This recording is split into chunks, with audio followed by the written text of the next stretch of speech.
For shopping and dining over Thanksgiving and maybe watching some football games, big government Republicans and Democrats were busy shredding the last vestiges of the Constitution. Senators John McCain and Carl Levin want to enact a law that would declare the entire United States of America a battlefield for the military. They're talking about inserting the Army into domestic law enforcement. Senator Lindsey Graham, who supports this bill, says, quote, "The homeland is part of the battlefield, and people can be held without trial, whether an American citizen or not."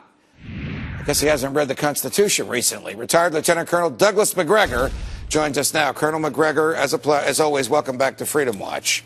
Thanks, Judge. I must tell you, I was utterly appalled when I saw this legislation proposed.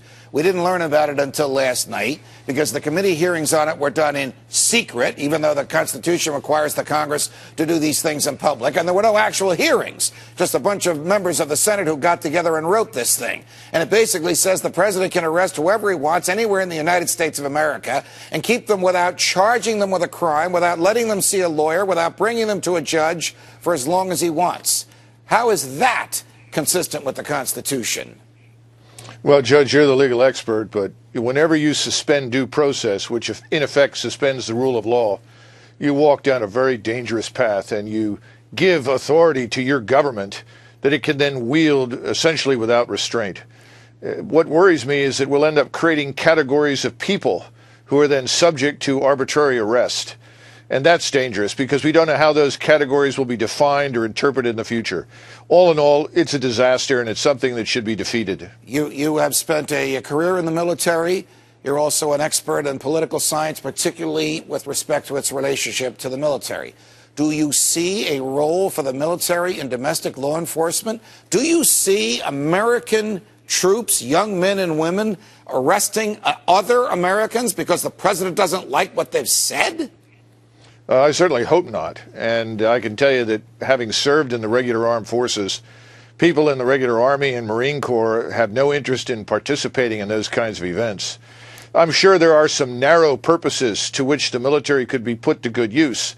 I mean, clearly, if you're dealing with paramilitary drug lords and mafias on your soil, you may need the assistance of the military. But other than that, I can't conceive of any sort of circumstances that would justify this legislation. All right, switching gears a little bit. Well, we were just talking to Senator Ron Johnson about what happens now that the super committee failed and supposedly these sequestrations kick in. Of course, they don't kick in until 2013. But if they do kick in, can the military tolerate these sequestrations? Stated differently, aren't we already spending far more than we need to defend the nation and to defend our freedom on the military? Well, the answer to your second question, of course, is yes. And the way to go about this, and we have no way of knowing what people on the Hill will do. And remember, the people on the Hill, contrary to popular belief, are not really terribly well informed about military affairs. So they're going to be bombarded by a mix of lobbyists and generals and admirals who are going to try and pursue their agendas. But the way to do it is to cut from the outside in. That is to begin reducing and scaling back our overseas presence, which is a legacy of the Cold War, and then the expansion of that overseas presence that we went through in the 90s under Clinton and has really run out of control since 2001.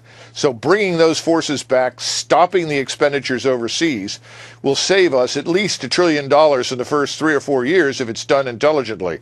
Then we need to look at reform and reorganization. You're dealing with a National Security Act that was passed in 1947, Judge. This is an anachronistic command and control structure left over from World War II.